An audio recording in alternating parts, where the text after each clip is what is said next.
Darius Johnson, just 14 years old, walked down the city streets with his backpack slung over one shoulder. The night was quiet, but the silence was deceptive. Streetlights flickered above, casting long shadows on cracked sidewalks and graffiti-covered walls.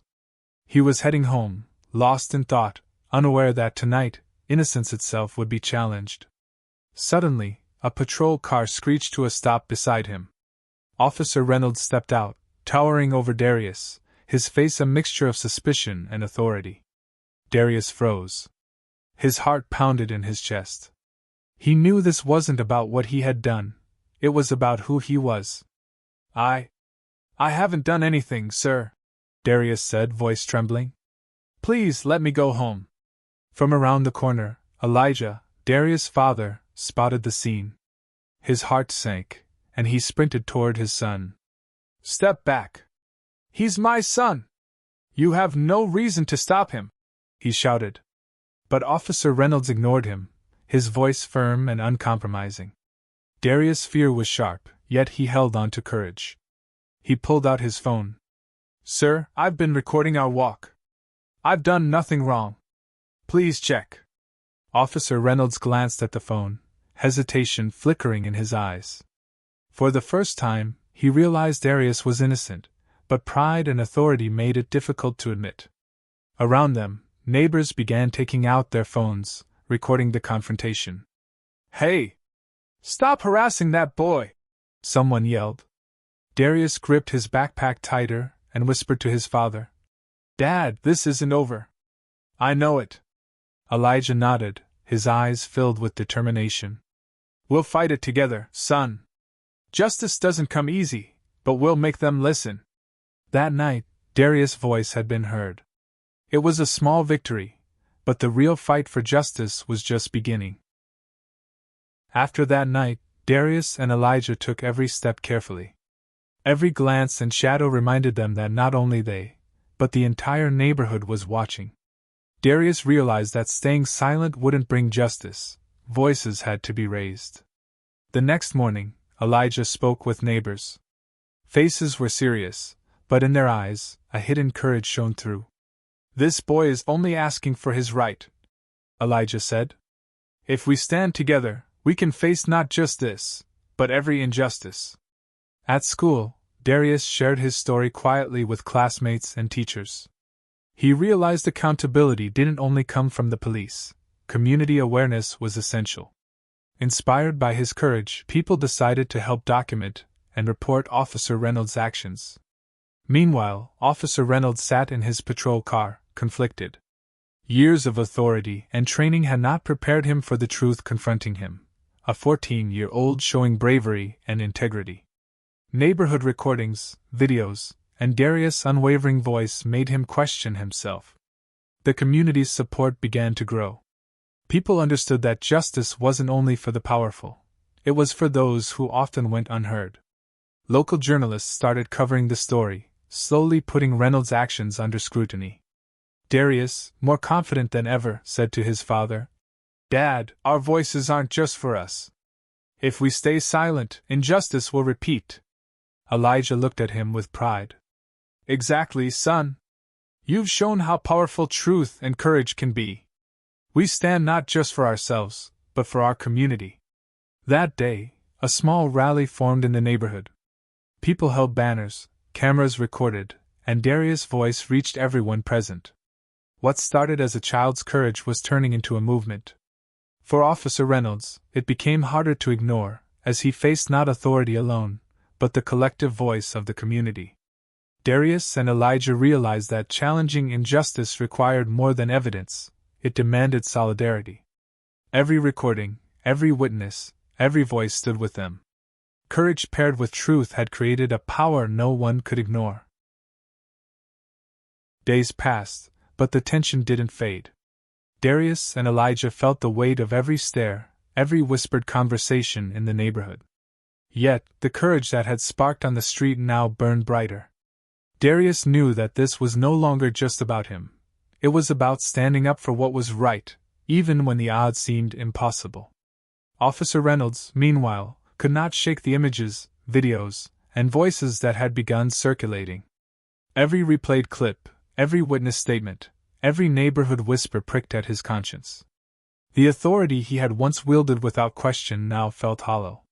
For the first time, he questioned the system he represented and his own actions.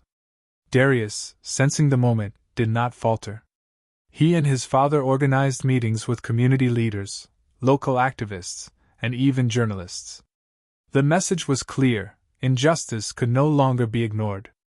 The boy who had been labeled suspicious, simply for existing, now became a symbol of courage and truth.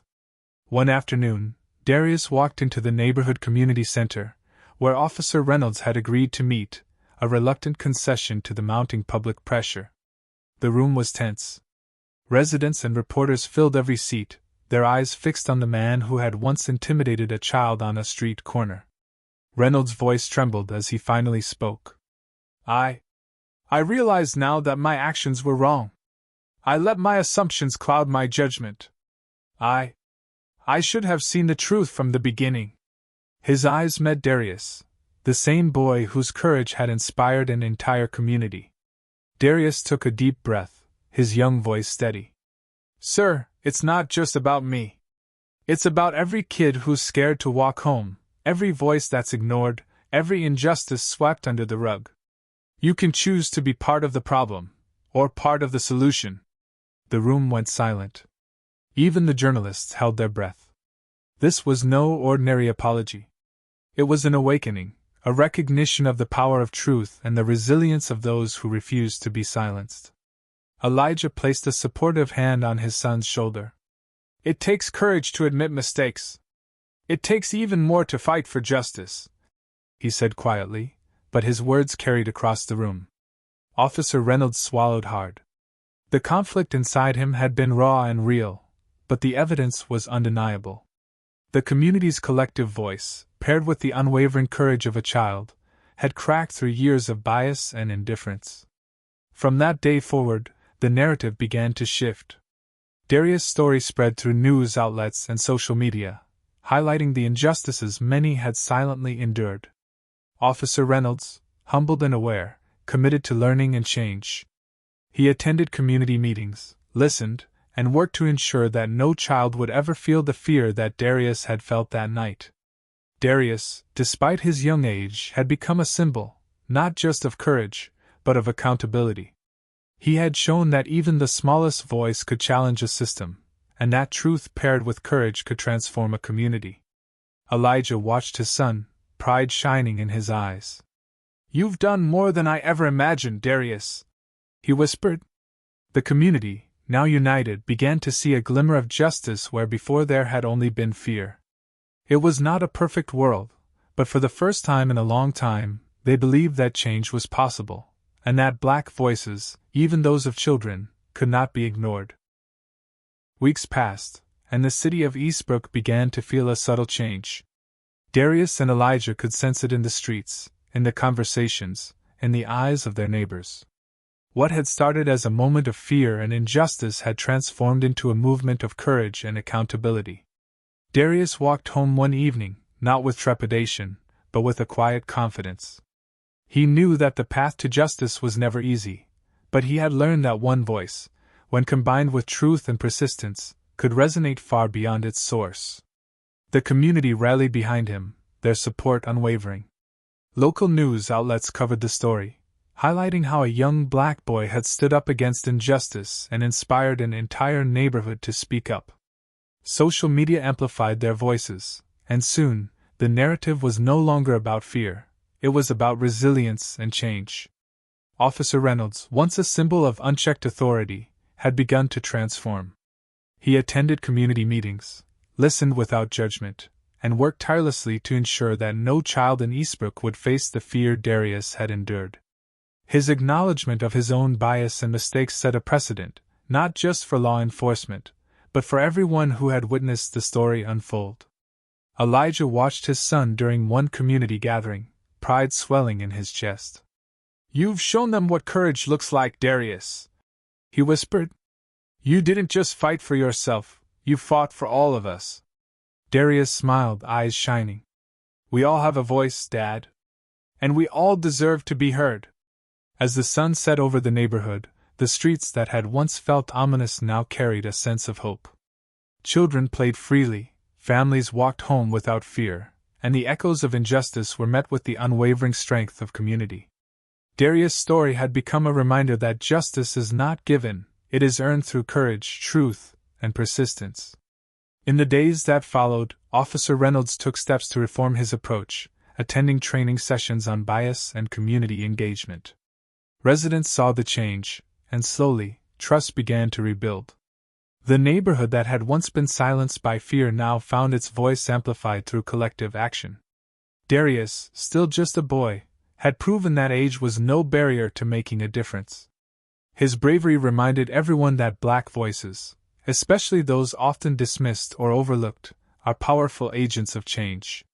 What had begun as a terrifying encounter on a dark street ended with a community united, a system challenged, and a young boy's courage honored. And as Darius and Elijah walked home together one evening, the city lights reflecting their shadows, they knew this was only the beginning. The fight for justice never truly ends, but with truth, courage, and a community that listens, victory is possible.